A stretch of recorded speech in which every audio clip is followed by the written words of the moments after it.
Thank you for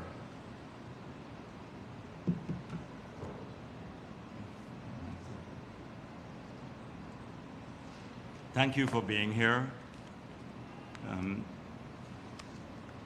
I wish to apologize to many people who contacted me last week about not having a press engagement. I'm trying to sustain this weekly press engagement, which I started a few months back after having been absent from the media for a while. And I've done so largely because we need to kill a lot of the rumors that this country has grown accustomed to being peddled by the opposition and their affiliates. And so last week I thought that the country needed to listen to the president. My press conference would have come the day after he had spoken extensively about the development plans in the country and gave an account of several aspects of his policy making, including foreign policy, domestic policy, sector-specific strategies, etc. I thought that the country would have welcomed that treat where the head of state would feel it necessary to account to the country and be so detailed in his presentation, and the country needed time to assimilate all he said. Instead, I saw it being sidetracked by a number of people who would have never had no interest whatsoever in reporting anything positive about what the president said. I think many of them were hoping to have some scandal emerge from his press conference, which didn't happen. And so I would urge the country once again to listen to what the president said at his press conference so that you're aware of what we are doing globally in the climate area, in food security, and in many other areas to transform Guyana. Now, I did not get to respond to a press conference held by the AFC, and many people question the wisdom of responding to an organization that is practically defunct now and has no political future. Nevertheless, I thought it's important that we sometimes respond to some of the things they say just so that the people are not misled and though they don't get repeated. So I have personally in the last week witnessed how the rumor mill started by APNU and some of the NGOs can affect people's perception of many programs. So first, I was in Lane Avenue. I spoke actually Rumvelt, East Rumvelt, and I met a group of people from Lane Avenue. They came to Freedom House. This was in the pre-election period. And I said to them, I'm busy, I can't visit the community. So after the elections, we will work with you on a housing improvement program. Many of them had complained about the conditions in which they live. Many live in range houses, etc. I said we will do something for Lane Avenue, Yarrow Dam, and some of the other sideline dam. So I visited those communities. We set up a committee to work on a home improvement program. Now, APNU, having done nothing for these communities, not even fixing the road in Lane Avenue, and they claim it's their stronghold, they then realized that a number of people may come to the meetings to for the home improvement program. So they started spreading a rumor that became very potent, that somehow there is an Inter-American Development Bank grant given to the government of Guyana, and that each home must collect $500,000 in Lane Avenue from this grant. So that is how they work. They can't compete, they did nothing for the community. They can't, when the PPP tries to do something in the community, they then come up with this to downplay it and to take away its potency as a political tool, basically, or it's a community development tool. They distort it. So I want to say, a number of people from Lane Avenue call me, and I want to say to them to tell the people who are spreading the rumors in Lane Avenue, some of their operatives, that those who want to believe their APNU rumor don't need to come to the committee meeting. They can go to Congress Place, and I'll give them the address of the Inter-American Development Bank, and they can go there and collect their $500,000 for home improvement. So go ask Norton to give you the money, and he will take you to the Inter-American Development Bank. There's absolutely no such program. Absolutely no such program. And so yesterday I came from Maruca, and again there's some NGOs trying to block the LCDS funding from these communities, and all of the villages were there in the Maruca sub-district, and the residents spoke about how the LCDS funds have the capability of transforming their lives, they're getting assistance, etc. But then one person got up and said to me, the same NGOs that are trying to block the funding from coming to the communities are now spreading the rumor on the ground. Oh, it's not government doing this. It is NGO money, NGO resources.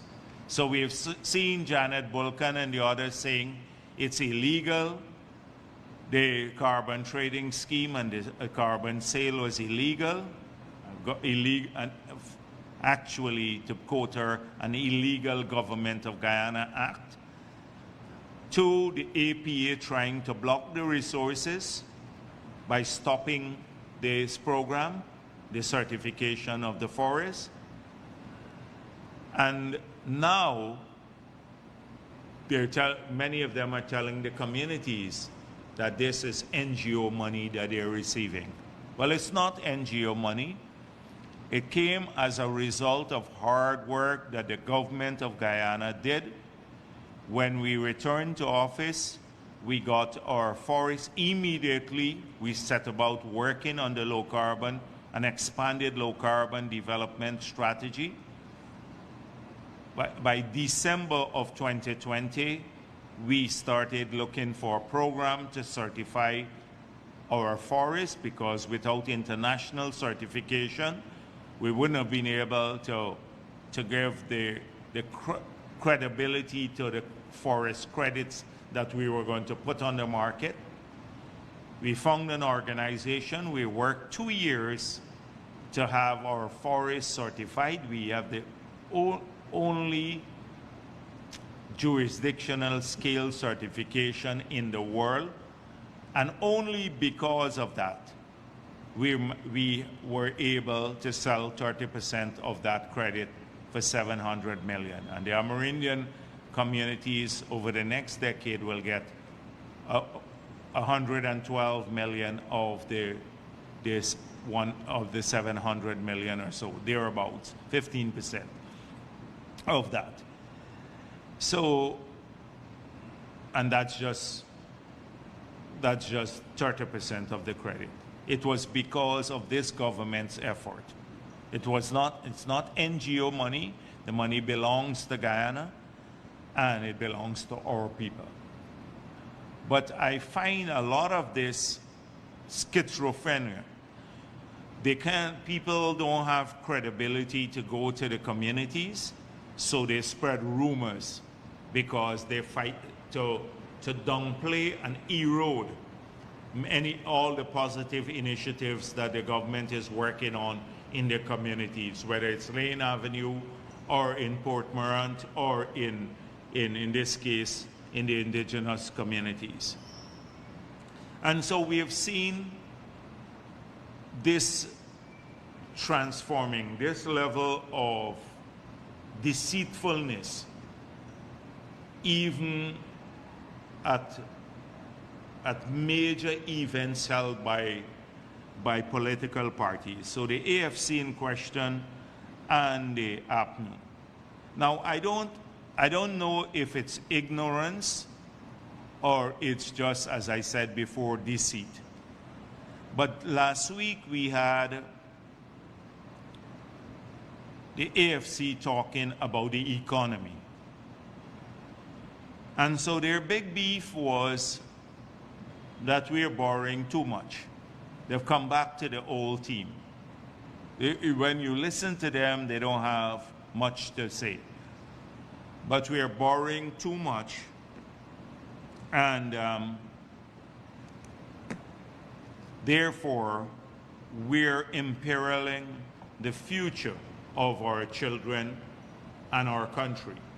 Because if we borrow too much, a future generation has to service that debt, and we're affecting our development potential.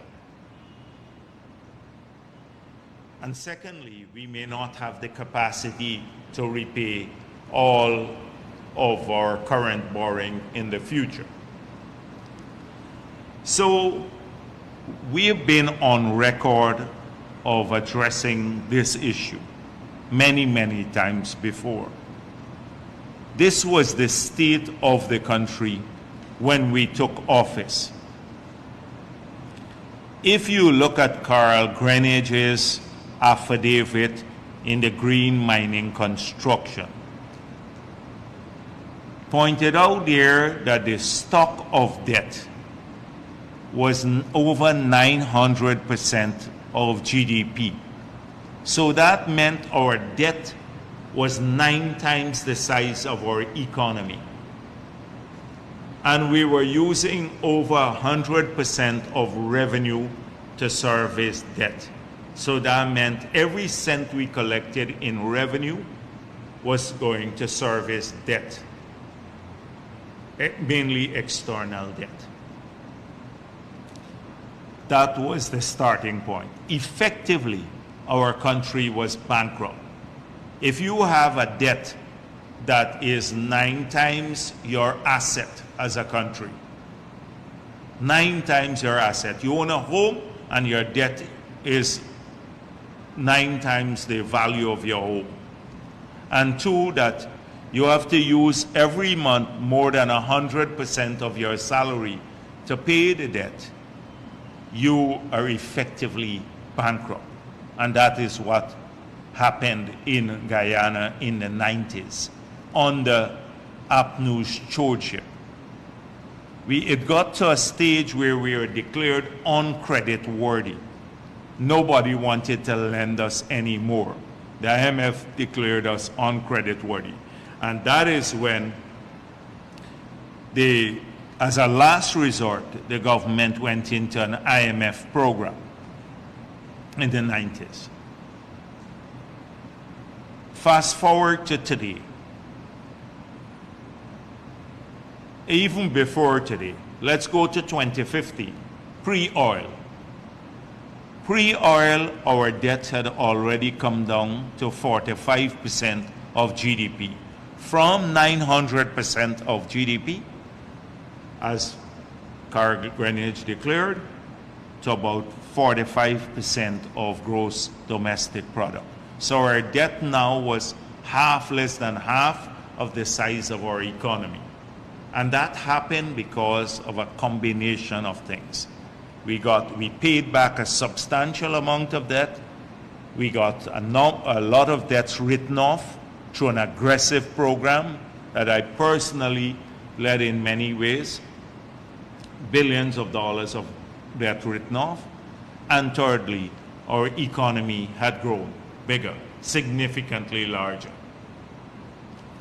So that was pre-oil.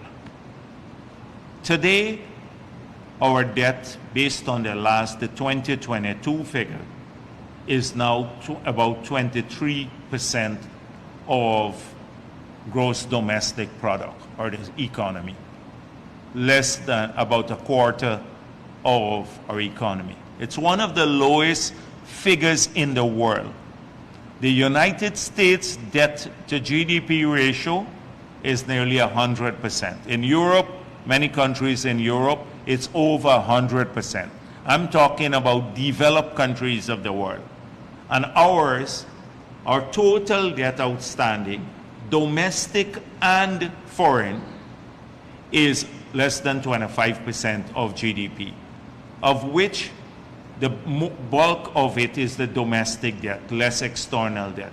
In 2022, actually, it was just about 10% was external debt, borrowing from abroad. So we have some of the best or lowest debt to GDP ratio in the entire world as of today. I'm sitting here before you now, and we have one of the lowest debt to GDP ratio in the entire world, in spite of all that we have borrowed so far. Secondly, we're spending about $31 billion to service that debt, which is about 7% to 8% of revenue last year. So you recall, I said in 2020, it was, in the 90s, it was over 100% of revenue. Last year, it was less than 10% of revenue used to service debt. So effectively, we have some of the lowest debt to GDP ratio in the world, and we have one of the lowest debt to revenue servicing of the debt in the world. Most countries in the Caribbean now are using upwards of 60% of their revenue to service debt. Where we were in the past, we're over 100%, they're climbing up now. And we are now under 10% of revenue to service our debt. So one of the lowest in the world. So for anyone to say, characterize, and the PPP has managed almost from 90s to now, most of this period, except in the period, the blip period when APNU got into office and they skyrocketed domestic borrowing. So you recall Jordan talking about 900 million from the Petroleum Development Fund and all of that nonsense. So this has been one of the success stories of Guyana and the PPP civic management of our economy and our debt. And even now, with the debt policy that we have, unlike APNU, we shun variable rate loans. So there are only two. The last time I spoke to you, I explained this. There are only two variable rate loans, international loans that we have, and they are both to a multilateral institutions, not to private creditors. So that speaks about our management, debt service and debt management. We're very careful about that.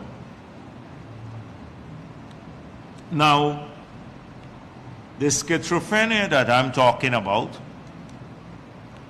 is, on one hand, the APNU and AFC like to portray that we receive all of this oil money and we're splurging oil money everywhere else, everywhere in the country, including Glenn Lal. At one stage, he was saying, oh, you're not getting enough. Now I've seen him jumping on that bandwagon. The government is spending oil money everywhere in Guyana. And so in his case, he's saying we're not getting enough but we're spending all of this and it's too much. We're spending too much on people. In their case, the headline says, government only collected $657 million this year, but we borrowed $905 million. We collected oil money in the first half of the year, $657 million, and we borrowed $905 million. Included, when I look at this is now Patterson and the others speaking, included in the 905 is a loan from Qatar for $350 million, which doesn't exist, not in our books. We have no loan from Qatar. The president said when he was in Qatar that there was an indication that there would be a line of credit from Qatar, but we haven't even accessed it. We have not utilized any such. There is no loan from Qatar in our books worth $350 million. So immediately, if they had any sense, they would call the debt unit and find out if the government had contracted any loan of this sort. So first of all, the figures are wrong. But it seems as though every single time we have to explain the framework, and especially to parliamentarians who are so ignorant that you almost have to, on a daily basis, try to educate a lot of the AFC and APNU parliamentarians who sit there, and I question whether they actually understand what happens in the budget process. And then they get a lot of useless articles coming out, and also a lot of those who drank the Kool-Aid repeating a lot of some of this stuff. So, and when we passed the budget for this year, the budget was about $782 billion.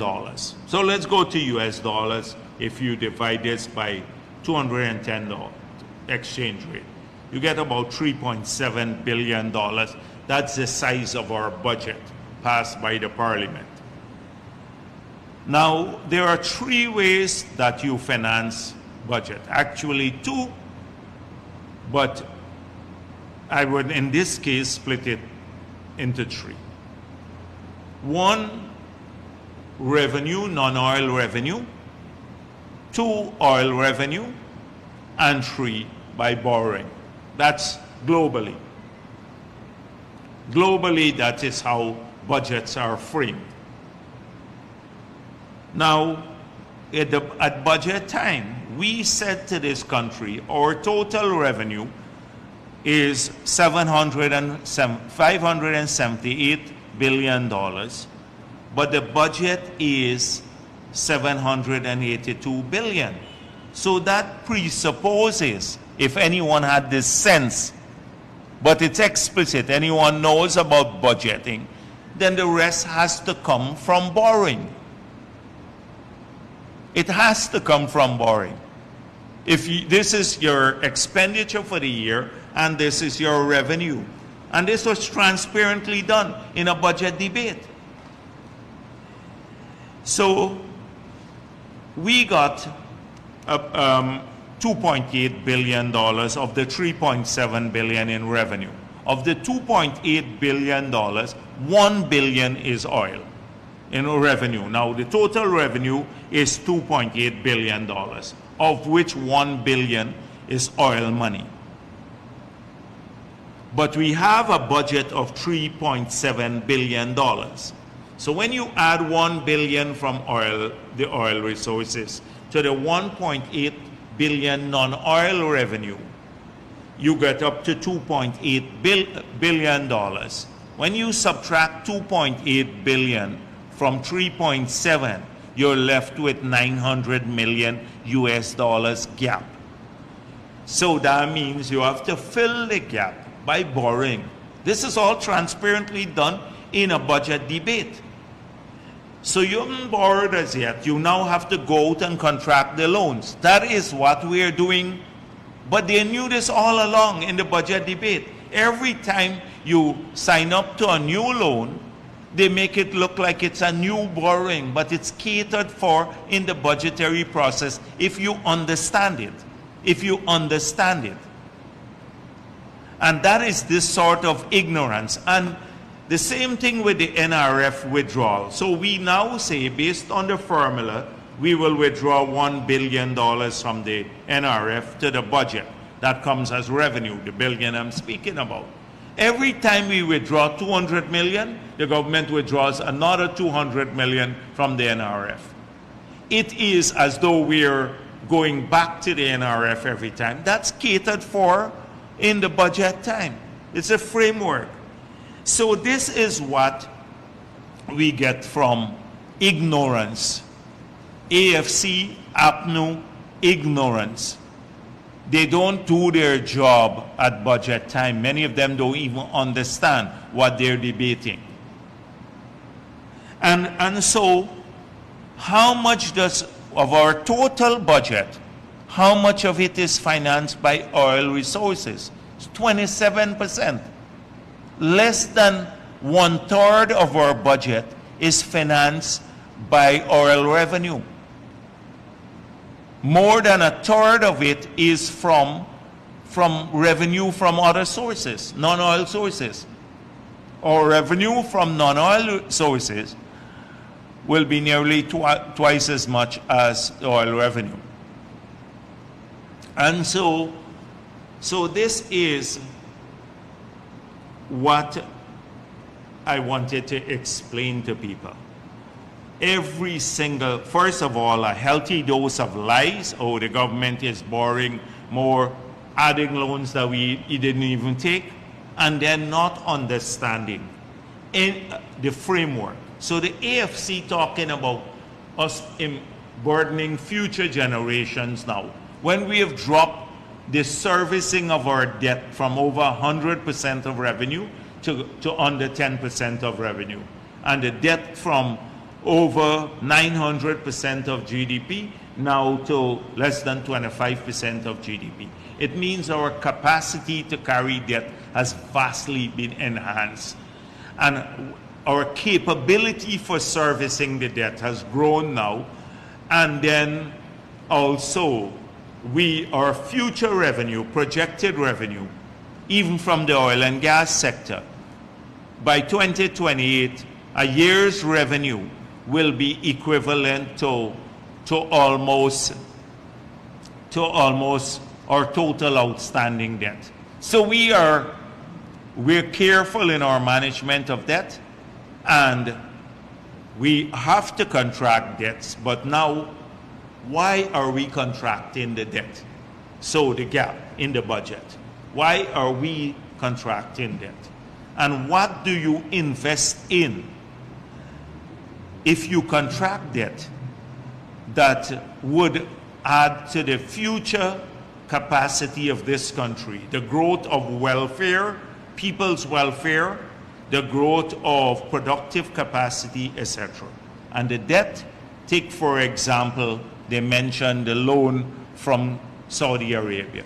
Now a loan at 2% interest, very low interest, what is it going for? So that is what you have to check for. APNU, if you look at the capital budget, they cut their capital budget every single year below the 2014 level when they were in office. So their borrowing was not going to build capital stock. The capital budget builds your schools, roads, highways, sea defenses, etc. They cut that.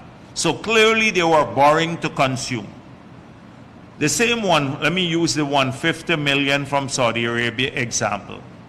100 million for infrastructure in housing.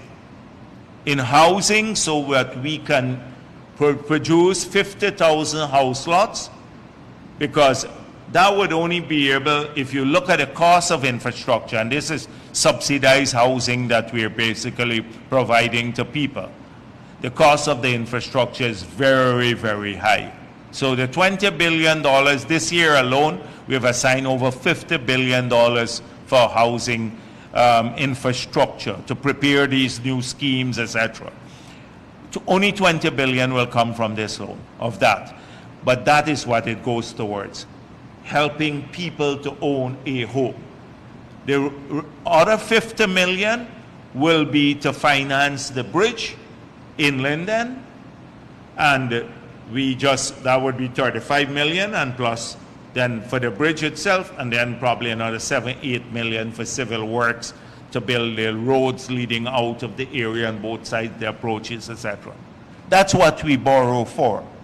We're borrowing to the gas to energy project so that we can bring electricity prices down, solve the electricity problem. We can then provide cooking gas for the country at probably half of the price. Solving a problem, and the project pays back for itself over the long run. So although you take the debt now, you pay back for it from the project itself. We're borrowing for 12 hospitals that will make sure that our people now, that they can expand health care to our people right across the country and at a higher quality level.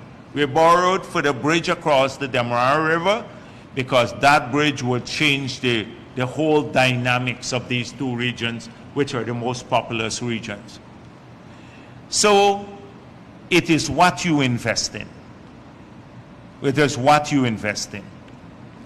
And so APNU can't claim the same thing, or the AFC. So when I got to take an economic lesson from Ramjatan, who hardly knows where he is, or a Patterson talking about the procurement and how, imagine Patterson talking about the procurement system of Guyana, a man who single-handedly violated every law that we've had on procurement, single-handedly, for which he is charged now. Then I need to be out of this job or get my head re-examined if a person like that could even have the gumption of talking about procurement. Routinely, we have had to put back the procurement systems in place that he violated and basically bypassed on numerous occasions, and many for his own benefit. So this is the AFC press conference. That was what they were talking about, economy. And imagine the country having to listen to that sort of thing. So that's what I want people to understand. That clearly you're going to have a lot of things that sound plausible, and for them it's just sound bites. Oh, the PPP borrowing too much, because every time the loan is contracted, it's in the newspapers. But that loan has been catered for in the budgetary process, and it is going to a productive cause. So we'd have to do much more at educating them. So the AFC, after the president's press conference, Kaichur News again had this thing: the management structure for the oil sector remains a mystery. And talking about the framework. And for me, we have given more clarity than any government, well, APNU, has ever given in one day about the framework than APNU had given in 5 years. And we made it clear what this framework is. Now, the framework includes all of the things we have done already: the NRF amendment, the local content law, the new PSA that we've just finalized, the petroleum activities bill, the auction, future auction, the strengthening of the EPA permits. So we made it clear that in the absence, a commission is not necessarily the governance structure. We have given it clearly how we will manage this industry now and the framework we're creating. A petroleum commission, some countries don't have petroleum commissions. We've made a commitment that sometime in the future we will put in place a petroleum commission. But for the countries that don't have petroleum commissions and have oil and gas sector, they still have management frameworks in place, and we have a clear management framework in place that will operate in the absence of the petroleum commission, which in the future we will put in place. That's as clear as daylight. As clear as daylight. And so that is what we will pursue at this time. That's the management framework, strengthening the ministry, addressing the sector. So that too, again, gets converted because of the government's position that the Petroleum Commission shall come in later, not now, that somehow we don't have a structure for managing the sector. That's absolutely untrue. We have a structure for managing the sector, and we have done well in this regard by putting in place the framework and the assessments, licensing, everything else. So I just wanted to kill that little kite that someone started flying again. No doubt might be Glenn Lal and talking about this.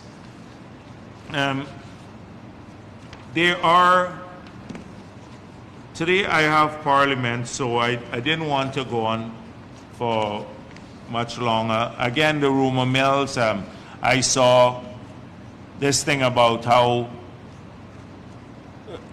for almost an entire week, so Afro-Guyanese will be excluded from the new housing schemes, etc. But that started again by some of the APNU operatives and their surrogates abroad, the Burke, the criminal Burke, and the others. So Burke is now selling real estate in Guyana. A group of people contacted me, Afro-Guyanese, that he is trying to sell out their property. We saw that with Christopher Jones one time when he got the land in the back road area that displaced a family, an Afro-Guyanese family that was living there for over 20 years, and the Lands and Survey gave him the land. Well, so too Burke has been selling out some land or trying to sell out land that people own through a corrupt deal. And these are Afro-Guyanese. And the people came to see me. So no doubt he knows this will be exposed. So suddenly he says, oh, government of Guyana will not include Afro-Guyanese in the new housing schemes. We're expanding Georgetown, and they would not be included. A Silica City, nobody would be included. Of course, all nonsense. If you look at the places and the house lots who were given the house lots, you would see clearly that it's disproved. But you had that rumor again started this week. These are criminal types who reside in the U.S., who live off of people. He has extorted a businessman. He was collecting money under that scheme. Here, things are very brown in the U.S. for him, I gather. And so he's looking here to make money by criminality. But he's not here, so we can't go after him. And the people that he's trying to rob here in Guyana, they can't go after him too. So I would urge people not to look at this. I saw this callous portrayal of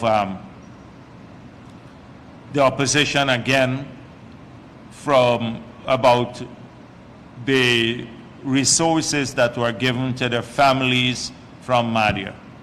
Let's say from the very beginning that this government led from the top on this issue. The president himself visited Madia several times. You contrast that with Granger behavior. when we had tragedies of that nature. How many times Granger went to the prison or met with the families when 17 persons were burnt up in the prison fire or in other places. He led from the top. Almost every minister that I know was assigned to families. They work with them to take people through a very difficult period, to put in place the logistics to assist the families personally from the beginning. Because that's the nature of our government. Even when a tragedy of that nature strikes, we don't back away and hide. The government went to the forefront, assisting the family to get through the tragedy with all the expenses. A number of people from the family membership approached the government for help. And the president made it clear. It's not basically that they will assist. Pursuant to that, the government decided to assist these families. And that assistance now, which is a request from the family, now suddenly is upturned that, oh, we are trying to, and by people like Amanza Walton and Roysdale Ford, suddenly they're concerned about First Peoples. Of course, they have no interest in First People. They didn't say a word when the APNU government decimated the lives of many people in the communities. But they see a political issue here, like how they showed up at Foothill, etc. And they want to link it to indigenous people as though we are neglecting them, or somehow it's a discriminatory act. The families are getting their assistance. But if the auditors, as the Attorney General pointed out, we have to have a paper trail too, because it's public funds. And that is what they're doing. The Attorney General Office has to protect that aspect, the fiduciary responsibility of the government. We don't know what will come out of the Commission of Inquiry, and we have an open mind on that. But we are going to assist the families now. Many of them need the assistance now. And for these people shedding crocodile tears, Amanza Walton and the others, I call it crocodile tears. They have absolutely no concern for indigenous people. Their policy showed it in the past. The same Roysdale Ford didn't say a word when Amerindians were threatened if they didn't get more lands. They would, if they got more lands, they couldn't benefit from oil money in the parliament by an MP and a minister of that government. Not a word of condemnation of him. Now suddenly and that was against indigenous people, or when they terminated nearly 2,000 of them. Here they want to turn a tragedy against us. But we have worked with those families, and we'll continue to work with them. And the Commission of Inquiry shall proceed. Therefore, I just had to say that the approach was demonstrated the concern. I wonder if the 17 families who lost the lives of the people in the prison, wherever they got a cent from the government, they were in the care. They're saying that the care of the prison too. You should check if they got a cent at that time from the government. I don't know. These are a lot of the issues. So I think I'm going to end there, because I have to be prepared to go to the Parliament. Thank you. Yes, go ahead.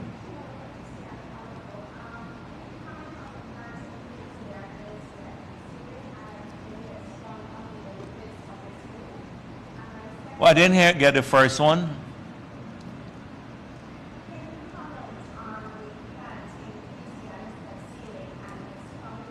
Oh, yes. So that is for me. It's a routine thing.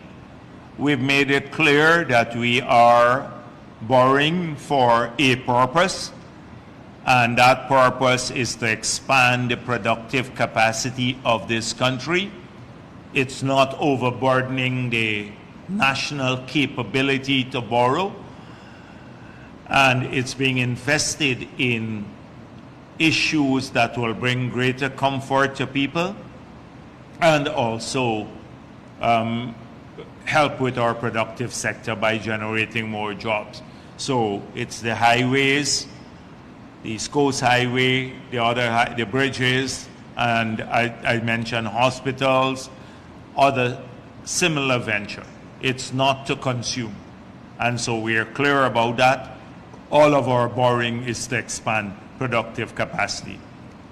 So we knew once that had happened, then we'll come up against the debt ceiling, and the debt ceiling is now adjusted to accommodate this borrowing, which is catered for in the budget in any way.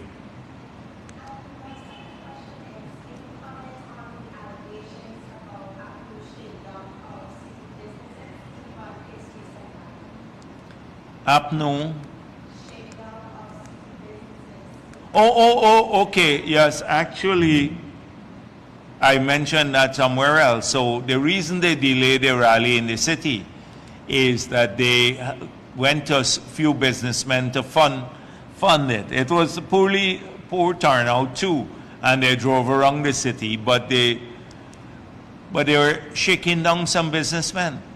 And in fact, we believe some may have been induced and promised benefits. Now the benefits, you heard what I said before about the stewardship of the APNO there.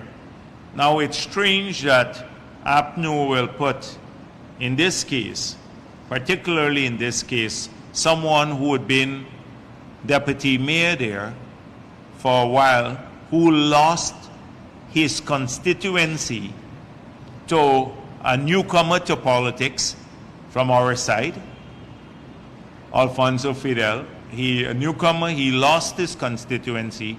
APNO brought him back. And I wonder why. But this was the same individual who had some things to say about me at the rally launch. And I spoke about him too. And I spoke about his attempts to sell properties out in the city. And I spoke about the town clerk having to intervene to block these sales. I saw a strange development a couple days ago that suddenly there's a private charge against the town clerk. And I wonder if it's instigated to get her out of there because she was the one who was the humbug to them selling out the properties in the city. It was a strange thing. 2 days ago I saw a private criminal charge being filed against the town clerk. And I'm wondering if it's instigated by APNO. So we have our 11 councillors will look out for any sale of the city properties. That's one. Two, any attempt to give waivers to people. Don't think the mayor must not think the people can come into his office and he will approve a waiver for them on their taxes. That has to go through a transparent process. And we're going to be fighting to ensure that there is either a policy that everyone can benefit for, but there'll be no negotiation, private sidebar kind of negotiation about rates and taxes, which used to be the norm and the source of collecting money. And thirdly, I got another big area for corruption in the cities with the market committee, that they shake down the vendors through the market committee. So we are looking at these three areas carefully, our councillors and also the accounts of the city, to ensure that they don't get their design in there. But I heard that in fact some of the people who they approach and didn't give them money are fearful that for the rally, they are fearful they may get into trouble at the city council, where they've been shaking people down. They're known to do this. And Norton, having said publicly he didn't have money to contest the local government elections. Of course, it's a lie, because you don't need to spend a lot of money to contest local government elections. Most of it is done by the committees themselves in every area. But I've asked already, people don't have any confidence in them, because if you could get your treasurer to write you 20 blank checks and not having to account to your general counsel or anyone else about these blank checks, about expenditure that you insert into these blank checks, because he inserted expenditures into the blank checks, then how would people have any confidence in you to give you funds that would be used for a political purpose, maybe siphon off into personal purposes? Yes, Dennis.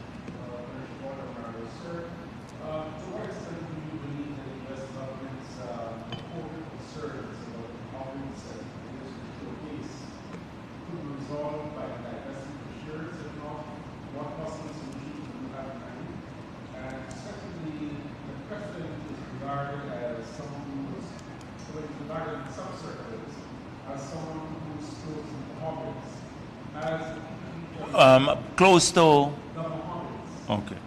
As General Secretary, how could the issue with the Mohammeds influence?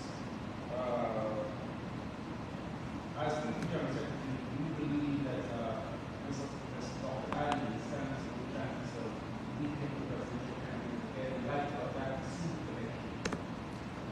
Whether Ali will be the presidential candidate again? So let me go through this entire issue.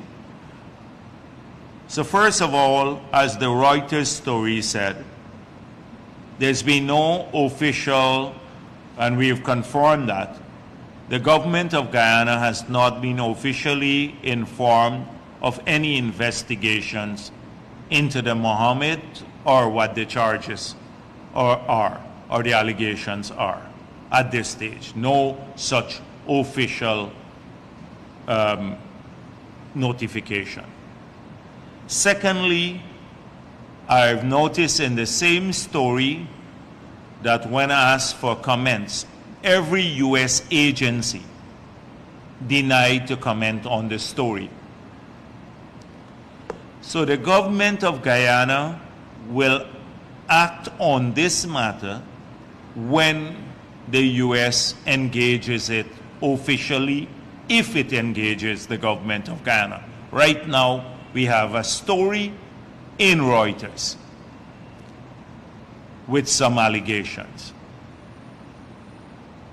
Now, in that story, they made some allegations that the president's family is close to the Mohammeds, and somehow that the Mohammeds may have influenced his elections as president of Guyana, and that the Mohammeds may be, that he is somehow acting in favor of the Mohammeds.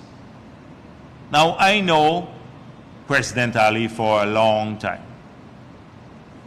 I knew him when he was a technical person at the Ministry of Finance. So I sent him as a regional planner when it was in early days, into Region 3.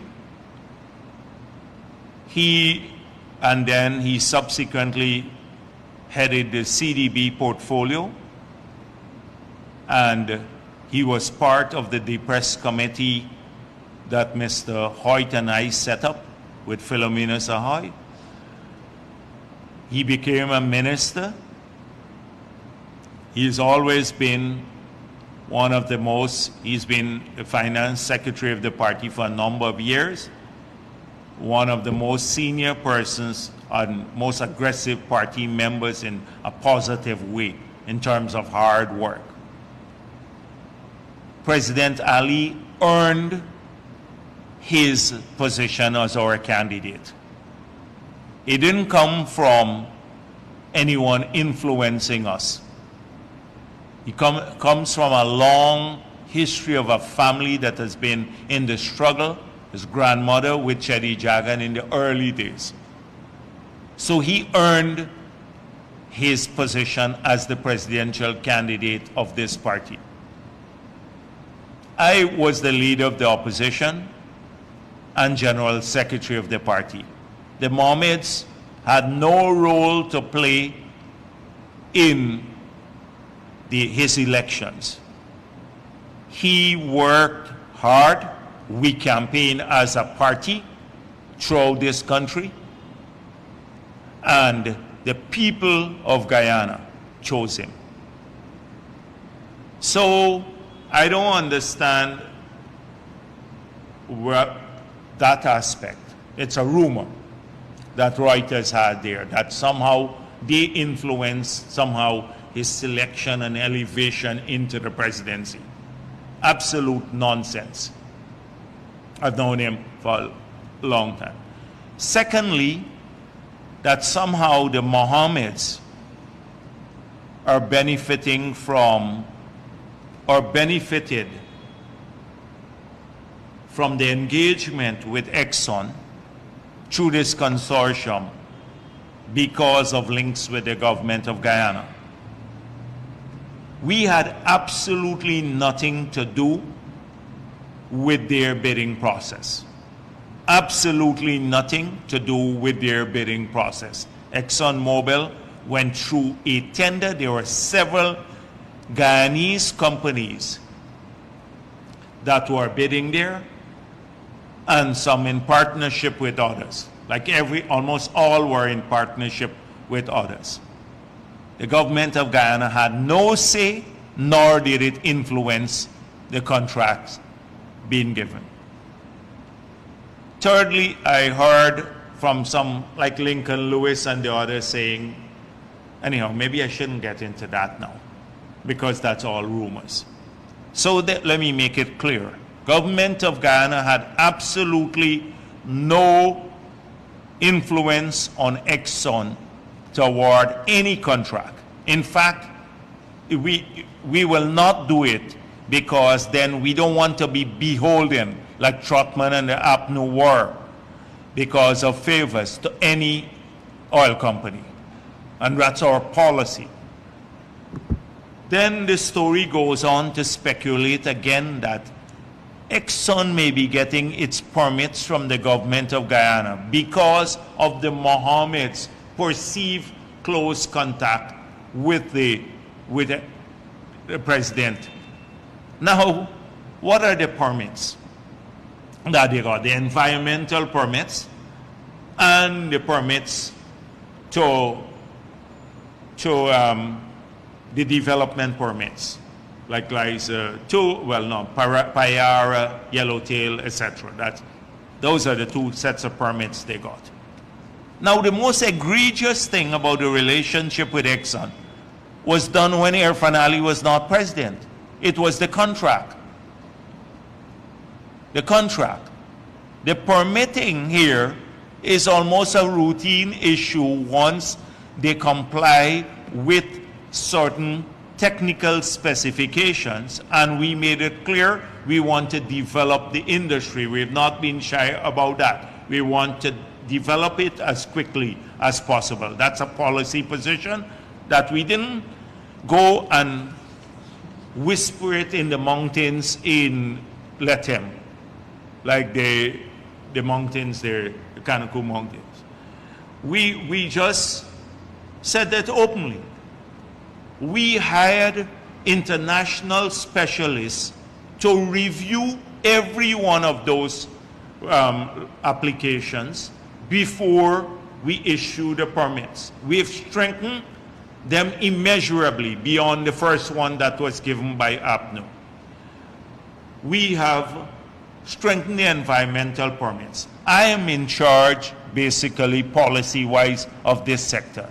Not a single day did Irfan Ali call me, or the Mohammeds could ever call me and say, we're part of some consortium with Exxon, accelerate something or do something. I would find it reprehensible, and it never happened. The president never intervened one single day on their behalf or anyone's behalf. He's a stickler for process in these matters. And I know because I am in charge policy-wise of this area. So that's another speculation too.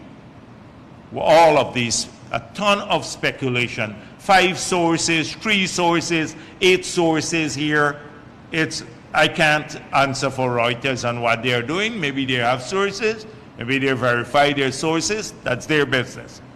But where it concerns all of these things. Now, every single day, I see people, some that I don't want to see even. I meet them out there that hung you for things. Some of them have long criminal records. The same guy who was using my name to extort people, came to OP, collected money from someone to arrange a meeting with me because I'd said to him, contact my secretary, that we got locked up in this country. We got the police to pick him up at OP. A couple days ago, I saw him charged again. This is the 4th time he's been charged for extortion. And then he was busy conning another family out of New York and using our names. He's not stopped. Next time I'll bring his picture and put it at my press conference, and please let everybody carry this. He's a serial con man. I would not like to bump into him, but everywhere you go, he's there in all these circles. He shows up there places, he cons his way into things. Now, President Ali meets a lot of people. I have no doubt that he's friendly with the entire business community, the Mohammeds, people. People go to meet the president all the time. It doesn't mean they get special treatment. And this is a small country. The point I'm making, it's a small country. It's not knowing a person here or maybe sitting down at the same table as the person. Is not a rarity in Guyana. It doesn't mean that the person has special treatment. It's just that we're small and you bump into people all the time and they have very few activities that the same people go to. That's why at one stage I stopped going to this cocktail circuit. It's the same people you see over and over again. So that seeing the president one time with the Mohammeds or someone else doesn't mean that they have any relationship. As General Secretary of this party, when there was a rumor that you had 3 sets of people, Roger Khan, Tamesh Jagmohan, and the Mohammeds, all claiming to be close to the PPP and fighting, and they had some little fight in the public domain. I made it clear at a press conference that we hold no beef for any of these groups, that they have to comply with the laws of this country like anyone else. When we discovered that the Mohammeds were using the same lobbying firm that we were using, Elizabeth Harper, the permanent secretary, met with them and said to them, we are disengaging from you. We disengaged from that firm because they didn't tell us that the Mohammeds had contracted them to do lobbying work for them. So none of this. And so to bring President Ali into this, of course, give the article higher profile globally. But it's all rumor-based. And so, of course, President Ali will be our presidential candidate in 2025, and we'll win the elections again with him in 2025. Of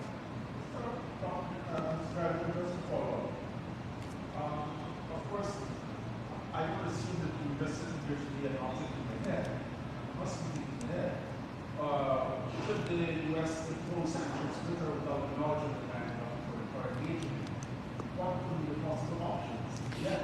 No, but once, if the U.S. were to impose sanctions, then the government would have to assess how it deals with those sanctions. And, of course, take steps to protect the interests of Guyana. Guyana. That's our primary concern. We elected to, and we've always worked, this party, to protect the interests of our country. Our country. The whole issue, I see a big thing about gold smuggling now too. And it's absolutely right. And I saw the GHK Lal saying something, your analyst, and I gather your part, he owns part of the Demerara waves. I don't know if it's true, but but that's an aside. Okay, all right. I'm not assuming. I said, no, but I'm not assuming. I just said I've seen the rumors too. Like, okay, all right. So he's not part of your program, but I saw him reflected prominently several times writing for the Demerara Waves, first as a Wall Street analyst, and now I saw the Wall Street analyst part has been dropped. But he was on the gold board too. That's the point I'm coming back. Kaichor News has a drop-in declaration of gold from 2017. At that time, he was chairman of the gold board. So maybe he should give some explanations, but it's true. It's absolutely true that we have noticed, especially the last couple of years, a significant deviation. And with the story coming out from Brazil, now we realize that it may be diverting. We at one stage thought that Venezuelan gold was coming into Guyana to bypass the sanctions and go out north through a legal route. Now we're realizing that it's actually our gold going into Brazil. And obviously, to bypass the 5% royalty and the 2% final tax, 7% that they don't have to pay. That might be one of the reasons.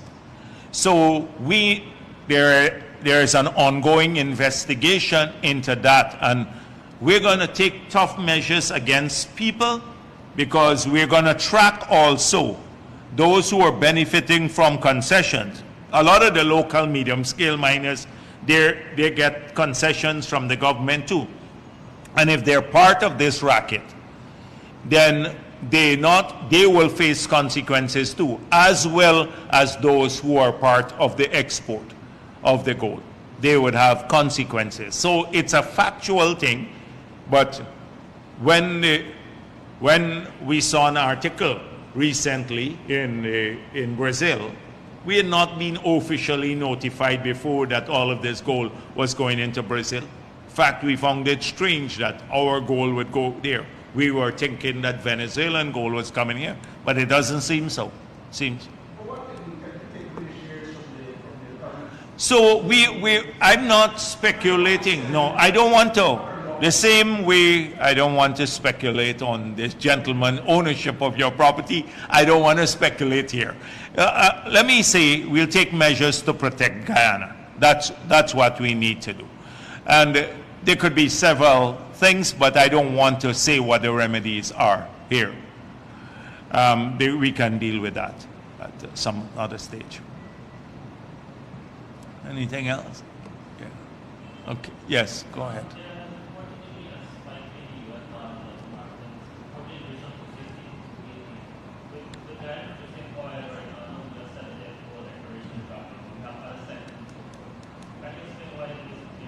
Well, I don't want to comment on something that I've not tracked. And by the way, let me deal with this GPA thing. I saw in a strange kind of way, you know, this kind of the leadership of the GPA, particularly Nazima Raghubir. She also wants to dictate. She wants to dictate the president how he conducts his press conference, and then somehow made it seem as though because the president didn't answer their questions, that the country doesn't know about our policy making or our plans for the sectors. We can sit and tell you what our plans are for every single sector, and they've been in the public domain already.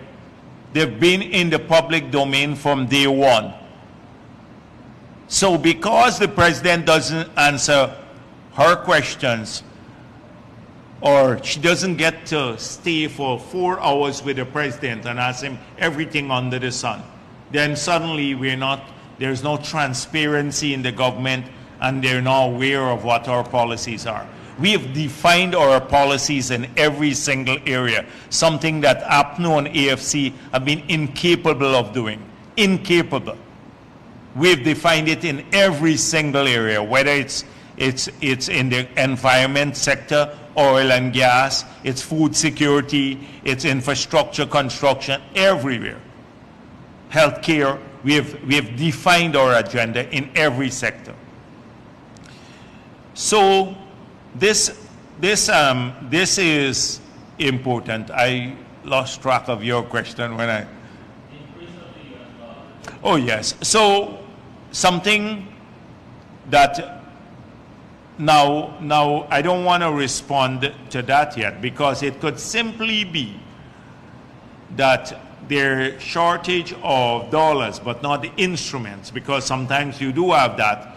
But so if you look at a transfer instrument, it's still at 210, 212 or something like that, 210. But they have periodic shortages of the physical currency. And so that is a blip, and that goes down back. For me, so far, it's not a structural issue of a major shortage. We can supply from the central bank if there are shortages, currency into the market, and the banks can access currency. So that is why I don't see it as a structural issue.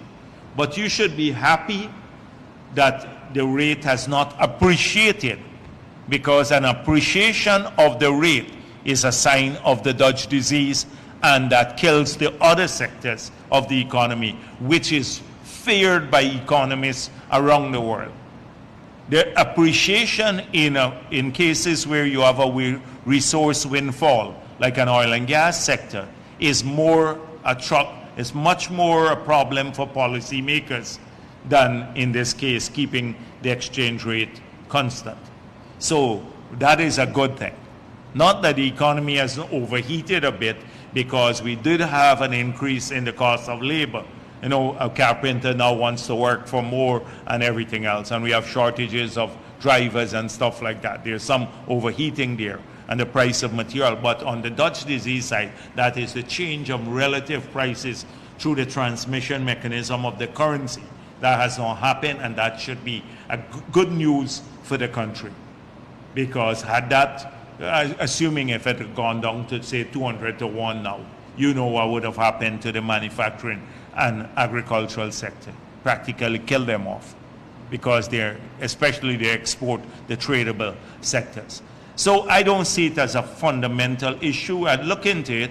Oh, the point I was coming right to. So Nazima Ragumir, in her in something says, Jagdeo don't answer questions too. So I'm the anomaly. I hold regular meetings. The government doesn't hold press conferences. On one hand, I hold too much. I talk too much, and then Jagdeo doesn't answer the questions. He refers you to another minister. It's only on maybe 2 occasions that I've done that, and I said, deal with Vic on that issue. He would have the information. It's not the core issues. I deal with everything of substance on the oil and gas sector. Even when I said, like, the contracts you had raised about them not being published, you know, the mining contracts. I said, I'll deal with the minister, and then I personally dealt with it. It's not like we were not giving answers. It's just that sometimes they have other portfolio too, and just you have to give the minister a call if you want data. Why should I be dealing with data requests at my press conference? Go through that mechanism. And so she uses my name in the press conference. I didn't want to be in part of nothing of our press releases. It just taints me when I feel slimy when I'm part of our press releases. So she should stop using me as an example, because, and especially in that case by saying, oh, Jagdeo refers you to other ministers. You've seen this, the country has seen my press conferences.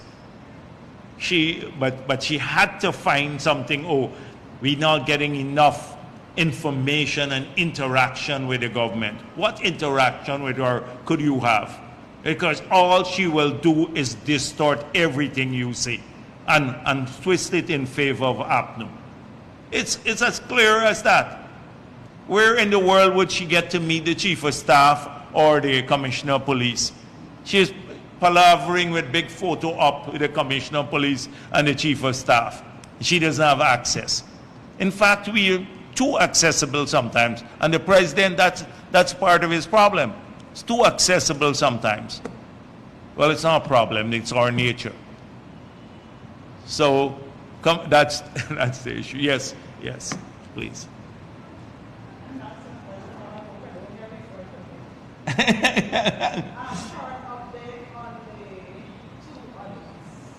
Yeah, man, you giving me you have a minister here. I'm referring you to the minister on these audits. How many times have I said we got to talk to Stacia and the minister? You want me to? All right, I will undertake to get you a call from the minister. So you're getting referred to a minister on exactly where they are now. With both, yes. All right, so you'll get a call. That's even serving you, the media now. Nazima Raghuweer wouldn't get that treatment if she was in the U.S. If she was there, she wouldn't get the vice president arranging for a minister to call the reporter. Right? Special treatment. But Stavros News there. Okay. Yes, please. You want some special treatment? I must call Glenn Lal. He's raving mad now. I can't call him. He's like in a mad mood. And gone totally political now. Raving mad. I think he needs some psychiatric care. Every time I say that, for the next 3 days, he cusses me non-stop. Even issues that he's not talking about me, but my picture in the background. You know, so he gets crazy, yeah. But he's been peddling a lot of nonsense too, you know, a lot of gibberish, a lot of crazy things. I send him back, you know, he sends these TikTok and the WhatsApp. So sometimes I'll post him an article and they trip him off a bit. Post him back an article from some of the other newspapers when they rebut the nonsense he talks about. Yeah.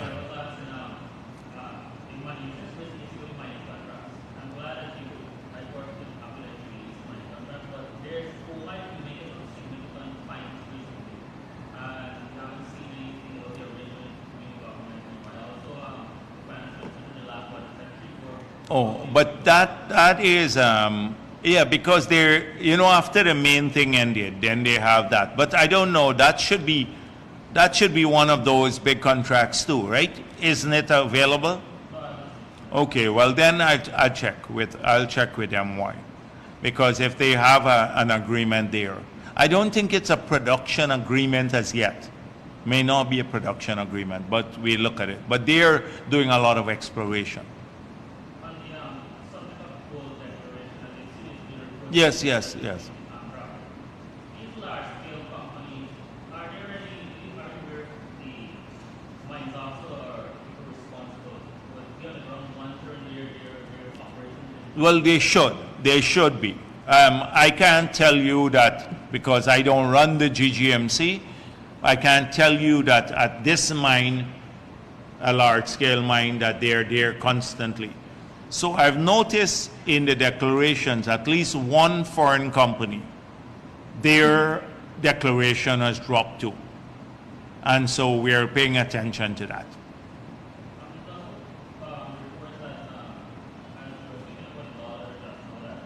Some foreign businesses in the country are buying gold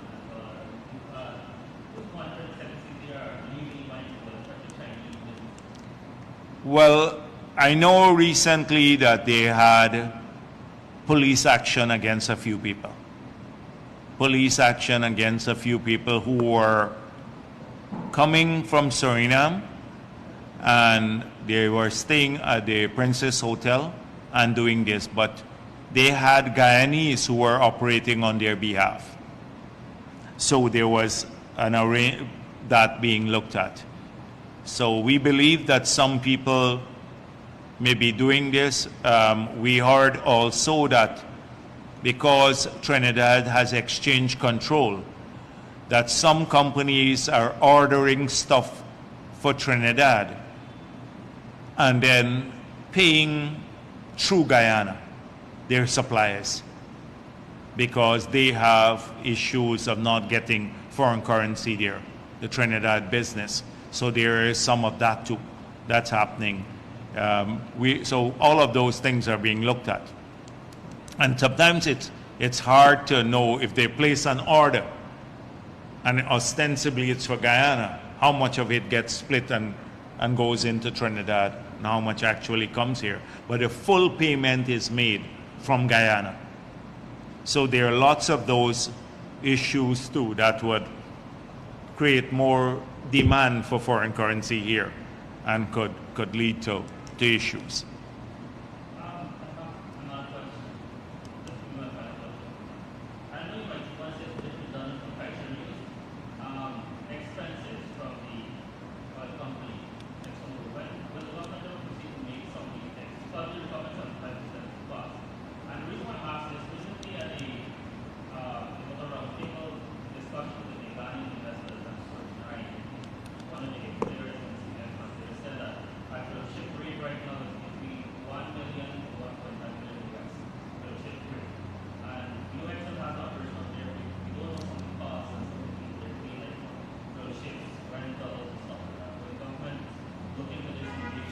But this is precisely what the audit would do. That's what the audit does. The audit looks at industry standards and then see if they deviate from industry standards. So that's how it's dealt with, through that mechanism. So for example, if the industry standard for insurance is, say, like maybe a premium of 0.5%, and they're charging like for the insurance maybe 0.8%. Remember, there is a question where what the related company had provided the insurance bond and all of these issues, the insurance for the EPA permit, and so they look at the premium. So that is those are some of the things that we have to look for in the audit itself. But clearly, we're in discussing the law, we have had a number of comments now, a large number of comments on the bill itself. So there are a lot of comments that came that